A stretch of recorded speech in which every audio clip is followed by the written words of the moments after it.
மகளே, நீங்க இதை கேட்க வந்து இருக்கிறாய் என்றால் உங்க மனசு ரொம்ப பாரமாக இருந்திருக்கும் என நினைக்கிறேன். குடும்பத்தில் அமைதி இல்லாம பிரச்சனைகள் ஒவ்வொன்றாக வரும்போது ஏன் எனக்கு மட்டும் இவ்வளவு சோதனை என்று கேட்கும் அளவிற்கு உடைந்திருப்பீர்கள். ஆனா இன்று நான் உங்க மனசுக்கு சொல்ற ஒரு வார்த்தை இருக்கு, அதை அமைதியா கேளுங்கள். முகத்தில் இந்த அழுத்தம், இந்த சோர்வு இத்தனை நாளா நீ தாங்கிக் கொண்டிருக்கும் வேதனையின் சின்னம். குடும்பத்தில் ஒற்றுமை இல்லாம, மனம் சரியில்லாம எதை பேசினாலும் மனமுடையும் நிலையாயிருந்தால் இன்று நான் உன்னிடம் ஒரு ரகசியமான ஆறுதல் சொல்ல வந்திருக்கிறேன். கவனமாக கேம்.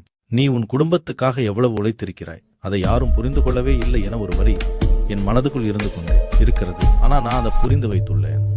உன் மனசு இன்று குலுங்குகிறது. ஆனா கவலைப்படாதே, நான் தான் உன் மனசுக்கு துணை.